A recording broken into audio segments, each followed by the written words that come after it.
तो चलिए स्टार्ट करते हैं। सबसे पहले बीटा लैक्टम एंटीबायोटिक्स। तो आपने पहले ही क्लासिफिकेशन देख रखा है कि बीटा लैक्टम एंटीबायोटिक्स क्या होते हैं, जिनके पास बीटा लैक्टम रिंग होगा। तो इसके अंदर कौन कौन से ड्रग हैं, देखिए पेनिसिलिन, ये रेड वाला जो रिंग है ये क्या है, बीटा लैक्टम रिंग है। फिर पेनिसिलिन के बाद आता है सिफेलोस्पोरिन्स, ठीक है, जिसमें चेंज क्या हुआ, देखिए यहाँ पे 5 मेंबर रिंग था विथ सल्फर, यहाँ पे 6 मेंबर रिंग है विथ सल्फर और यहाँ पे डबल बॉन्ड है। फिर देखिए मोनोबैक्टम्स भी हमने देखा था कि जिसके पास क्या होगा, एक ही रिंग होगा, ठीक है, एक ही रिंग सिस्टम होगा और बाकी सब्स्टिट्यूट होंगे। और फिर कार्बापेनिम्स, जिसमें फ्यूज रिंग होगा पर सल्फर जो है वो रिंग से बाहर होगा, रिंग में नहीं होगा, ठीक है। बाकी में क्या था, देखिए पेनिसिलिन और सिफेलोस्पोरिन में सल्फर रिंग में था, पेनिसिलिन में 5 मेंबर रिंग था, सिफेलोस्पोरिन में 6 मेंबर रिंग है, मोनोबैक्टम में कोई फ्यूज रिंग नहीं है और कार्बापेनिम्स में 5 मेंबर रिंग तो है लेकिन सल्फर है रिंग के बाहर।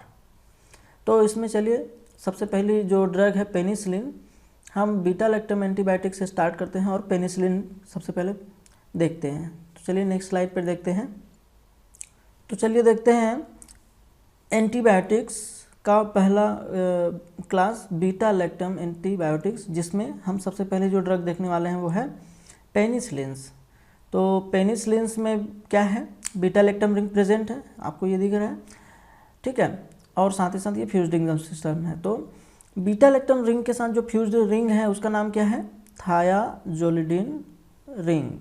और थाया वर्ड किसके लिए यूज होता है, थाया वर्ड यूज होता है सल्फर के लिए। तो ये देखिए इस रिंग में सल्फर है इसलिए इसको थायाजोलिडिन रिंग, ठीक है। और नाइट्रोजन जंक्शन पे होगा दोनों रिंग के और साथ ही साथ ये O ग्रुप जुड़ा होगा। और ये जो रेड लाइन की, रेड कलर की जो बॉन्ड दिख रही है, ये वो बॉन्ड है जिसको पेनिसिलिनेज एंजाइम जो है वो क्या करता है, ब्रेक कर देता है, तोड़ देता है। और इसी की वजह से कोई भी बैक्टीरिया जिसके पास पेनिसिलिनेज एंजाइम बनाने का प्रॉपर्टी होगा या बनाते होंगे, वो रेजिस्टेंट होते हैं पेनिसिलिन एंटीबायोटिक के अगेंस्ट, क्योंकि वो पेनिसिलिन का ये जो बॉन्ड है, ठीक है, ये ऑक्सीजन वाला जो कार्बन है उसके और नाइट्रोजन जो मॉलिक्यूल है इसके बीच का जो बॉन्ड है, इस बॉन्ड को तोड़ देता है। और जैसे ही बीटा लैक्टम रिंग जो है अगर टूट जाएगा, ओपन हो जाएगा, तो इस मॉलिक्यूल का जो एंटीबायोटिक प्रॉपर्टी है वो डिस्ट्रॉय हो जाएगा, लॉस हो जाएगा, ठीक है। तो पेनिसिलिन में देखिए कुछ नाम देख लेते हैं, जैसे पेनिसिलिन जी। पेनिसिलिन जी जो है इसको हम बेंजिल पेनिसिलिन बोलते हैं। ये नेचुरल पेनिसिलिन है, ठीक है, नेचुरली अकरिंग पेनिसिलिन है जो कि एसिड रेजिस्टेंट नहीं होता है, यानी एसिडिक इन्वायरमेंट में क्या हो जाएगा, टूट जाएगा। तो इसमें क्या सब्स्टिट्यूट जुड़ा होगा, देखिए तो ये जो आर था, ये जो आर है, इस आर के जगह पे क्या जुड़ा हुआ होगा, ये वाला ग्रुप। फिर आता है पेनिसिलिन वी। पेनिसिलिन वी जो है ये एसिड रेजिस्टेंट है, मतलब इसको हम ओरल रूट से ले सकते हैं। देखिए जो पेनिसिलिन जी था ना, ये जो है एसिड रेजिस्टेंट नहीं है, इसलिए इसको ओरल रूट से नहीं ले सकते, इसको हम पेरेंटल से ही ले सकते हैं। ओरल रूट से लेने पे क्या होगा, इसका जो मैक्सिमम पार्ट है वो गैस्ट्रिक जो एसिड होता है उसमें जाके डिग्रेड हो जाएगा। तो पेनिसिलिन जो वी है, जिसको अपन क्या बोलते हैं, फिनॉक्सी मिथाइल पेनिसिलिन, ये जो है एसिड रेजिस्टेंट पेनिसिलिन है, ठीक है, ये भी नेचुरल अकरिंग पेनिसिलिन है। फिर आता है देखिए फेनिथिसिलिन। फेनिथिसिलिन में क्या होगा, ग्रुप देखिए आर की जगह पे जुड़ा हुआ ग्रुप जो होगा वो ये होगा, ठीक है। तो ऐसे बहुत सारे पेनिसिलिन्स हैं, एग्जाम्पल्स आगे हम देखेंगे। तो चलिए नेक्स्ट स्लाइड पे चलते हैं। चलिए हम बात करें पेनिसिलिन एंटीबायोटिक्स के नॉमेनक्लेचर की। तो देखो जो पेनिसिलिन एंटीबायोटिक होता है इसको 3 अलग अलग तरीके से इसका नॉमेनक्लेचर किया जाता है। पहला होता है chemical abstract nomenclature. Chemical abstract nomenclature का मतलब क्या होगा कि इस बेसिक रिंग का नाम कुछ दिया जाएगा और बाकी इसका नाम अलग अलग पेनिसिलिन में थोड़ा थोड़ा वेरी होता रहेगा on the basis of substituents, ठीक है। या फिर इसकी स्टीरियो केमिस्ट्री में कोई चेंज आता है तो उसके बेसिस पे हम इसमें थोड़ा थोड़ा चेंज करते रहेंगे, पर बेसिक जो उसका नाम होगा वो इस रिंग के बेसिस पे नाम होगा, ठीक है। इस रिंग के बेसिस पे इसका जो नॉमेनक्लेचर होगा वो होगा केमिकल एब्स्ट्रैक्ट नॉमेनक्लेचर, यानी ये बेसिक रिंग तो सभी पेनिसिलिन के पास होंगे, बस इसमें चेंज क्या क्या होगा उसके बेसिस पे इसके नाम में थोड़ा थोड़ा चेंज आएगा। तो देखिए penicillin are described as 4-thiol-1-aza bicyclo 3.2.0 heptanes, ठीक है। अब ये 3.2.0 हेप्टेन्स इसका क्या मतलब हुआ, ठीक है। तो देखिए जो इस टाइप का नॉमेनक्लेचर है इसमें हम जंक्शन नाइट्रोजन को नंबर 1 देते हैं, फिर हम इसको एंटी क्लॉकवाइज पूरा दोनों रिंग में नंबरिंग करते जाएंगे। तो 1 2 3 4 5 6 एंड 7, ठीक है। तो ये हो गया नंबरिंग। दूसरा कि ये 3.2.0 का क्या मतलब हुआ, तो ये 3.2.0 का मतलब ये हुआ कि जब कभी दो रिंग आपस में फ्यूज़ होंगे, ठीक है, जब कभी दो रिंग आपस में फ्यूज़ होंगे, देखिए यहाँ पे ये वाला जो नाइट्रोजन है और ये जो कार्बन है, यानी कि 5 और 1 पोजीशन में जो मॉलिक्यूल्स हैं, इन दोनों मॉलिक्यूल्स के बीच जो बॉन्ड है, ये जो बॉन्ड है ये दोनों ही रिंग का पार्ट है। तो वो यानी कि इन दोनों रिंग्स, ये जो दोनों रिंग है वो इन दोनों ही मॉलिक्यूल की वजह से फ्यूज्ड हैं, ठीक है। तो ये जो फ्यूज्ड मॉलिक्यूल्स होते हैं जिसकी वजह से दो रिंग आपस में जुड़े हुए हैं, इनको हम बोलते हैं ब्रिज हेड मॉलिक्यूल, ठीक है। इसको क्या बोलते हैं, ब्रिज हेड मॉलिक्यूल्स। तो ब्रिज हेड मॉलिक्यूल्स जो होंगे, आपको ये देखना है कि इन दोनों के बीच में कोई और भी मॉलिक्यूल आ रहा है क्या, इन दोनों के बीच में कोई और मॉलिक्यूल, मतलब अगर ये ऐसा सिस्टम होता जैसे कि ये मान लीजिए यहाँ आपके पास ये एक रिंग हो गया ये, ठीक है, और हम मान लेते हैं कि एक दूसरा रिंग इससे फ्यूज्ड रिंग है, वो है कुछ इस तरीके का,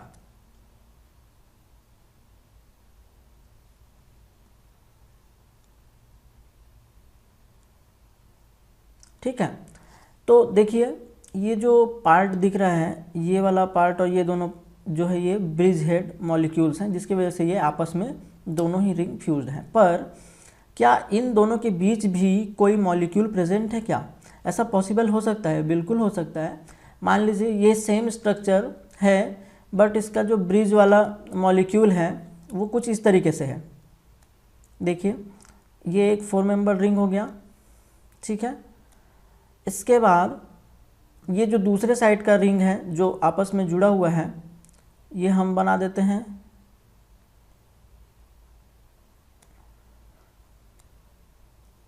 ठीक है। पर जो ये बीच में जो ब्रिज वाला कार्बन या जो भी मॉलिक्यूल है ना, ये ज़रूरी नहीं कि कार्बन ही हो, तो ये जो ब्रिज मॉलिक्यूल दिख रहा है इसके बीच में भी एक बॉन्ड होना चाहिए, तब तो हम बोलेंगे कि दो रिंग है। पर ये जो बॉन्ड है वो सिंगल बॉन्ड भी हो सकता है, और ऐसा भी हो सकता है कि इसके पास कुछ इस तरीके से एक मॉलिक्यूल और प्रेजेंट होगा, ये वाला पार्ट, ठीक है। तो ये दो कंडीशन हो सकती है, या तो ये होगा या इसके बीच में ये बढ़ेगा, या फिर इसके काउंट और बढ़ जाएंगे। इन दोनों के बीच में ब्रिज में नंबर ऑफ जो एटम हैं या मॉलिक्यूल हैं वो एक से ज़्यादा हो सकते हैं, एक या एक से ज़्यादा, या जीरो भी हो सकता है। तो यहाँ पे जीरो है, यहाँ पे एक से ज़्यादा है। तो देखिए इस टाइप का जो भी रिंग सिस्टम होता है, इसका नॉमेनक्लेचर करते समय सबसे पहले जो होता है बड़ी रिंग में कितने मेंबर हैं, तो ये बड़ी रिंग में कितने मेंबर हो गए ब्रिज वाले को छोड़कर, ठीक है। ब्रिज वालों को हम छोड़ देते हैं, ब्रिज हेड एटम्स को छोड़कर जो बचा हुआ है, तो इसमें देखिए बड़ा रिंग कौन सा है, ये ब्लू वाला। ब्लू में कितना है देखिए, तो 1 2 3 4, ठीक है, ये यहाँ पे है। और अगर ये पेनिसिलिन होता तो पेनिसिलिन में देखिए 1 2 3, ठीक है। बाकी तो ये ब्रिज का पार्ट है। तो यहाँ पे देखिए ये 4, तो बड़े रिंग का जो है नंबर उसको हम सबसे पहले लिखते हैं। तो यहाँ पे हम 4 लिखते, देन पॉइंट, फिर छोटे रिंग है उसमें कितना है ब्रिज हेड मॉलिक्यूल को छोड़कर, तो छोटा वाले में कितना मॉलिक्यूल हो गया 2। तो हम अगला जो लिखते हैं वो छोटे रिंग का लिखते हैं, वो है 2, ठीक है। फिर पॉइंट करके ब्रिज हेड वाला जो मॉलिक्यूल है उसके बीच में कितने मॉलिक्यूल हैं उनको भी हम लिखेंगे। तो अब बताइए कितने हो गए, यहाँ पे 0 है तो इसलिए ये हो जाएगा 0, ठीक है, इसलिए यहाँ पे ये हो जाएगा 0।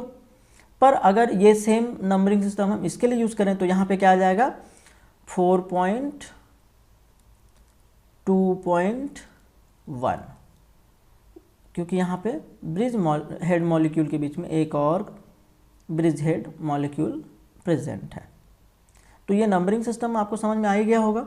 यहाँ पे पेनिसिलिन के लिए हमने क्या यूज़ किया है 3.2.0, मतलब इस बड़े वाले में 3 मॉलिक्यूल हैं इस ब्रिज हेड मॉलिक्यूल को छोड़कर 1 2 3, और इस वाले में 2 हैं, ठीक है। तो इस तरीके से ये जो है आपका नॉमेनक्लेचर होता है abstract chemical abstract base nomenclature, मतलब ये बेसिक स्ट्रक्चर होगा, इसके साथ बाकी सब्स्टिट्यूट होंगे जिनकी वजह से इसका नाम अलग अलग आएगा। जैसे कि फॉर एग्जांपल देखें अपन, बेंजिल पेनिसिलिन इज 6,2-फिनाइल एसिटामिडो 3,3-डाइमिथाइल 7-ऑक्सो 4-थाया 1-एजा बाईसाइक्लो, ठीक है। जब 2 रिंग आपस में जुड़े हुए होंगे तो इसको हम क्या बोलेंगे बाईसाइक्लो, ठीक है। सॉरी यहाँ पे लिखने में मिस्टेक हो गया है, तो इसको अपन क्या बोलेंगे बाईसाइक्लो, ठीक है। तो ये जो कंपाउंड हुआ ये तो रिंग का हो गया। देन अब रिंग में क्या क्या प्रेजेंस है ये बताना है, तो 3.2.0, फिर 7 मेंबर अगर है तो उसके लिए क्या यूज होता है हेप्टेन, और क्योंकि कार्बोक्सिलिक एसिड जुड़ा हुआ है तो आपको पता ही है कि इसको प्रायोरिटी मिलती है ज़्यादा, इसलिए 2 पोजीशन पे क्या है कार्बोक्सिलिक एसिड, तो उसके नाम के साथ हम इस पूरे कंपाउंड का नाम एंड करेंगे, ठीक है। तो ये समझ में आ गया आप लोग को। देखिए ये जो 6 पोजीशन है, 6 पोजीशन से जो जुड़ा हुआ रिंग होगा, इस 6 पोजीशन से जुड़ा हुआ जो ये सब्स्टिट्यूट है ये साइड चेन, ये उसका नाम है। 6 पोजीशन पे क्या जुड़ा हुआ है 2-फिनाइल एसिटामिडो, ठीक है। ये किस में जुड़ा होगा ये बेंजिल पेनिसिलिन में, ठीक है। फिर 3,3-डाइमिथाइल, मतलब ये जो 3 पोजीशन पे है इसमें 2 मिथाइल ग्रुप जोड़ा हुआ है, देखिए, ठीक है, 3,3-डाइमिथाइल। देन 7 पोजीशन पे देखिए O ग्रुप जुड़ा है, O के लिए यूज होता है प्रीफिक्स ऑक्सो, तो 4 पे ऑक्सो जुड़ा हुआ है। देन 7 पे ऑक्सो जुड़ा हुआ है, देन 4 पे थाया, 4 पोजीशन पे सल्फर जुड़ा है, सल्फर के लिए प्रीफिक्स यूज होता है थाया, तो 4 थाया, ठीक है। देन 1 पोजीशन पे क्या है नाइट्रोजन, तो 1 नाइट्रोजन के लिए प्रीफिक्स होता है यूज एजा, तो 1 एजा। एंड बाईसाइक्लो, मतलब ये बाईसाइक्लिक कंपाउंड है इसलिए बाईसाइक्लो, ठीक है। यहाँ पे ये नाम में थोड़ा मिस्टेक है पर ये बाईसाइक्लो है, तो बाईसाइक्लो। फिर 3-2-0, मतलब बड़े रिंग में 3 कार्बन है, ब्रिज हेड मॉलिक्यूल को छोड़कर 3, छोटे रिंग में ब्रिज हेड मॉलिक्यूल को छोड़कर 2, और ब्रिज हेड के बीच में कोई भी नहीं है इसलिए 0।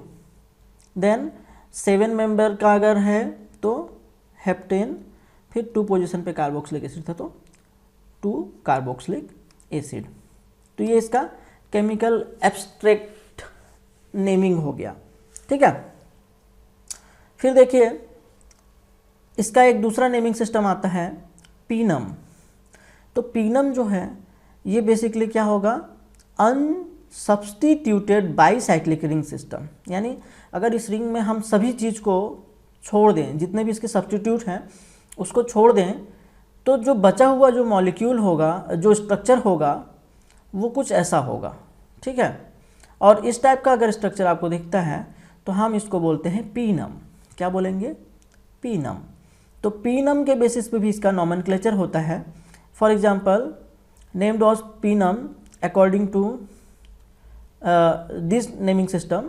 पेनिसिलिन्स आर, क्या होगा देखिए, अगर हम इस पूरे रिंग को पीनम बोलते हैं तो बाकी सब्स्टिट्यूट का नाम देते हुए हम इस पूरे कंपाउंड को पीनम कहेंगे। ठीक है, तो क्या होगा? 6 एसाइल अमीनो।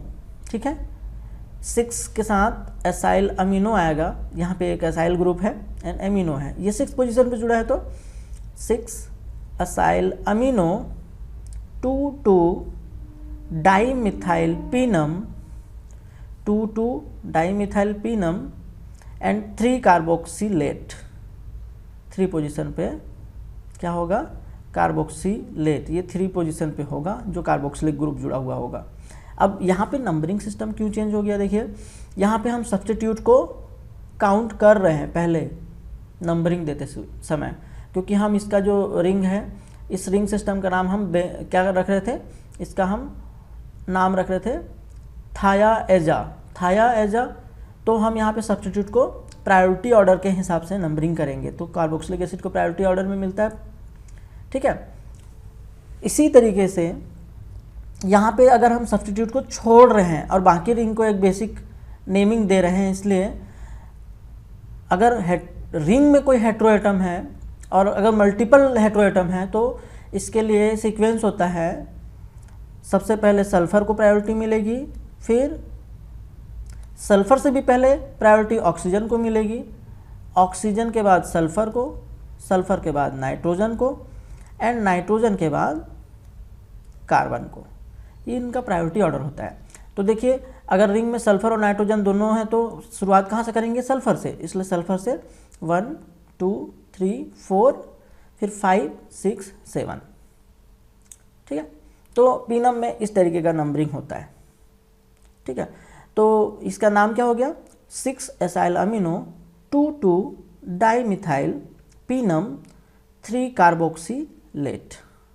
ठीक है, तो चलिए, पीनम नेमिंग सिस्टम हो गया पेनिसिलिन का, जहाँ पे सारे सब्स्टिट्यूट को छोड़कर जो बचा हुआ रिंग है उसको हम पीनम बोलते हैं। ठीक है, तो फिर लास्ट एक आता है आपका नेमिंग सिस्टम पेनिसिलिन के लिए, वो है penicillanic acid, penicillanic acid derivatives. अब पेनिसिलेनिक एसिड डेरिवेटिव्स क्यों बोल रहे हैं? क्योंकि इस स्ट्रक्चर में देखिए, ये जितना भी पार्ट है इसको हम बोलते हैं पेनिसिलेनिक एसिड। एक साथ हम इनको बोल देते हैं पेनिसिलेनिक एसिड। ठीक है, अब इसमें कोई भी सब्स्टिट्यूट आएगा तो उस सब्स्टिट्यूट का नाम देते हुए हम इस पूरे कंपाउंड को क्या बोल देंगे? Penicillanic acid. तो देखिए, यहाँ पे 2 पोजीशन पे, इसमें अगर नंबरिंग देंगे तो 1 2 3 4 5 6 7, तो 2 पोजीशन पे क्या है? कौन सा सब्स्टिट्यूट है? 6 डाईमिथॉक्सी। ठीक है, डाईमिथॉक्सी। तो 6 पोजीशन पे मिथॉक्सी। फिर बेंजोएमिडो। बेंजोएमिडो किस चीज़ के लिए बात कर रहे अपन? ये मिथाइल, जो मेथिसिलिन था, ये हम उसकी नॉमेनक्लेचर की बात कर रहे हैं। तो मेथिसिलिन में जो सब्स्टिट्यूट होगा उस सब्स्टिट्यूट का क्या नाम होगा? तो जो 2 पोजीशन पे क्या हो जाएगा? 6 डाईमिथॉक्सी। एक्चुअली ये क्या होगा? इसके बाद का जो कार्बन है वहाँ पे जो सब्स्टिट्यूट होगा उससे ये जुड़ा हुआ नेमिंग होगा। तो 6 डाईमिथॉक्सी बेंजामिडो, यानी कि यहाँ पे जो है एक बेंजीन रिंग होगा जिसमें 2 मिथॉक्सी ग्रुप जुड़ा हुआ होगा और उसके साथ ये NH ग्रुप जुड़ा होगा। तो इस पूरे सब्स्टिट्यूट को क्या बोलेंगे? 6 डाईमिथॉक्सी बेंजामिडो। फिर इस पूरे के पूरे रिंग का नाम क्या है? Penicillanic acid. तो हम इसको बोल देंगे पेनिसिलेनिक एसिड। ठीक है, तो इस तरीके से जो नेमिंग सिस्टम है ये पेनिसिलिन का पेनिसिलिनिक एसिड डेरिवेटिव्स के बेसिस पे होता है, ठीक है। मतलब यहाँ पे जो ग्रुप जुड़ा हुआ होगा वो कुछ इस तरीके का ग्रुप जुड़ा हुआ होगा,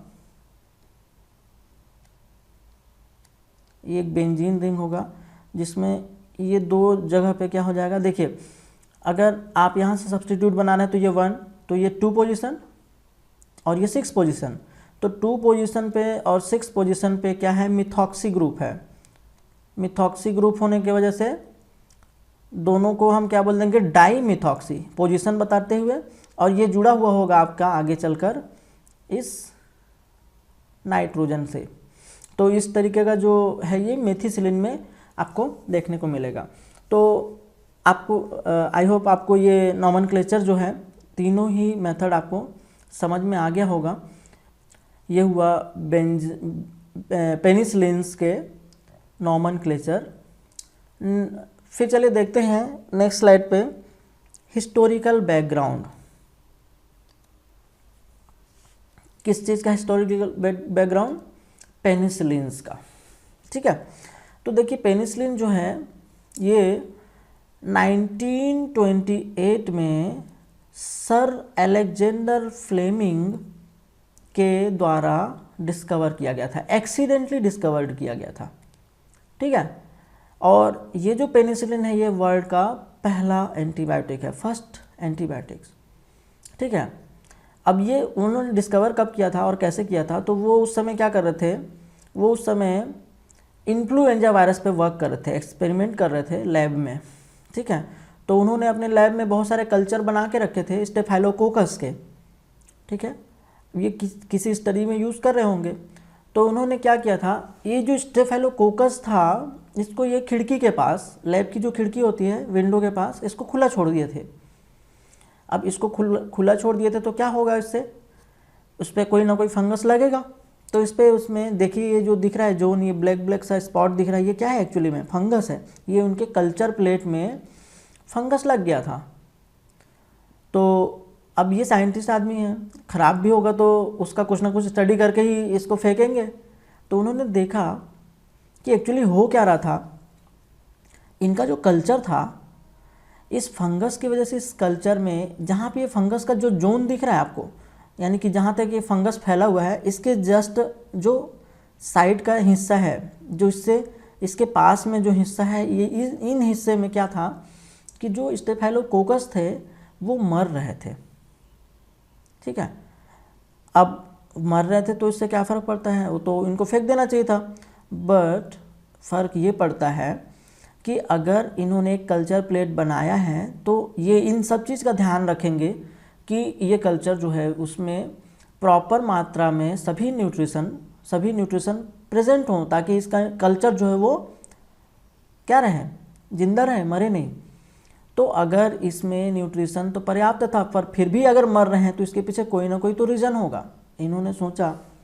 तो उन्होंने बाद में चल के इसका स्टडी किया तो उन्होंने ये निष्कर्ष निकाला कि जो पेनिसिलिन फंगस था वो कुछ ऐसा केमिकल सेक्रेट कर रहा था जो डिफ्यूज़ होकर इस कल्चर में जा रहा था, और उसी केमिकल की वजह से जो स्टेफाइलोकोकस है वो मर रहे थे, ठीक है। तो इस तरीके से उन्होंने उसका निष्कर्ष निकाला और उसको उस समय उन्होंने नाम दिया पेनिसिलिन। क्यों नाम दिया पेनिसिलिन, क्योंकि ये जो फंगस था ये पेनिसिलियम था, ये फंगस यानी कि मोल्ड, ये जो मोल्ड था ये पेनिसिलियम स्पीसीज था। उस समय जब ये सर्च किए थे, जब ये इन्होंने डिस्कवर किया था तो पेनिसिलियम नोटेटम एक स्ट्रेन होती है, उसके ऊपर ये पेनिसिलिन जो था उसकी डिस्कवरी हुई थी, ठीक है। तो उस समय ये उनका नाम, इस केमिकल का नाम क्या रखे उन्होंने, क्योंकि ये पेनिसिलियम मोल्ड से सेक्रेट हो रहा था इसलिए उन्होंने इसका नाम रख दिया पेनिसिलिन। लेकिन उस समय ये इसको प्यूरीफाई नहीं कर पाए थे, ये उसमें उस कल्चर में से पेनिसिलिन को प्योर फॉर्म में आइसोलेट नहीं कर पाए थे, ठीक है। पर उन्होंने ये प्रॉपर्टी तो देखी थी कि इसमें एक दूसरे माइक्रोब्स को किल करने की इसमें प्रॉपर्टी तो है। तो आगे चल के इनकी जो स्टडी थी इसको अर्नस्ट चैन और Howard Ernst Chain and Harvard Florey इसके स्टडी को आगे बढ़ाया, उन्होंने ऑब्जर्व किया, ठीक है, 1939 में, ठीक है, और उन्होंने इसका क्लिनिकल यूज़ जो है वो स्टार्ट किया। उन्होंने उसकी स्टडी को आगे बढ़ाया, प्यूरिफाई किया, जो ये नहीं कर पाए थे ये इन्होंने आइसोलेट किया, ठीक है। ये इनके रिसर्च स्कॉलर थे, किनके, अलेक्जेंडर फ्लेमिंग के रिसर्च स्कॉलर थे। तो ये उस पर आगे काम किए और उन्होंने इसको आइसोलेट किया, और फिर उन्होंने ये देखा कि इसके पेनिसिलिन के पास जो ग्रेट पोटेंशियल है, ठीक है, किस चीज़ को, वुंड को हील करने का। अब ये देखिए ये किस समय की बात है, ये बात है उस समय जब वर्ल्ड वार चल रहा था। तो वर्ल्ड वार में बहुत सारे सैनिक क्या होते थे, जख्मी हो जाते थे। तो वहाँ पे प्रॉब्लम ये होता था कि उनका जो वुंड है, जो उनका घाव है, वो जल्दी ठीक नहीं होता था। तो उन्होंने ये देखा कि ये जो पेनिसिलिन है, इसके इस्तेमाल से इनका जो घाव है वो जल्दी ठीक हो रहा है। तो ये एक बहुत बड़ी डिस्कवरी हुई उस समय, और साथ ही साथ इसका कॉमर्शियल प्रोडक्शन स्टार्ट हो गया, क्योंकि ये वुंड हीलिंग प्रॉपर्टी रखता था, ठीक है, और पेनिसिलिन का जल्दी ही बल्क में प्रोडक्शन स्टार्ट हो गया। तो आगे चल के इन तीनों साइंटिस्टों को 1945 में इसी डिस्कवरी के लिए नोबेल प्राइज़ मिला था, ठीक है। तो इस तरीके से ये जो डिस्कवरी हुई थी पेनिसिलिन की, वो क्या हुई थी, एक्सीडेंटली। मतलब ये काम तो किसी और चीज़ पे कर रहे थे, ये इन्फ्लुएंजा वायरस पे काम कर रहे थे, पर इन्होंने अनजाने में पेनिसिलिन की खोज कर दी, ठीक है। तो एक बहुत बड़ी डिस्कवरी थी, वर्ल्ड का पहला एंटीबायोटिक था, और इसके साथ ही एक बल्क में इसका प्रोडक्शन स्टार्ट हो गया। तो कॉमर्शियली ये जो था यूज़ होने लगा। और कॉमर्शियल आज के समय में पेनिसिलिन जो यूज़ सिंथेसाइज करते हैं, ये बड़े बड़े फर्मेंटर्स में होता है, जहाँ पे हम कल्चर बनाते हैं। और अब जो स्ट्रेन यूज़ होती है वो होती है पेनिसिलियम क्राइसोजिनम, क्योंकि इसकी जो प्रोडक्टिविटी है वो ज़्यादा है। जब डिस्कवरी हुआ था तो पेनिसिलियम नोटेटम पे था, पर अब इसकी जो इंडस्ट्रियल जो प्रोडक्शन है वो पेनिसिलियम क्राइसोजिनम जो इसकी स्ट्रेन है उससे होता है, ठीक है। तो चलिए फिर नेक्स्ट स्लाइड में चलते हैं।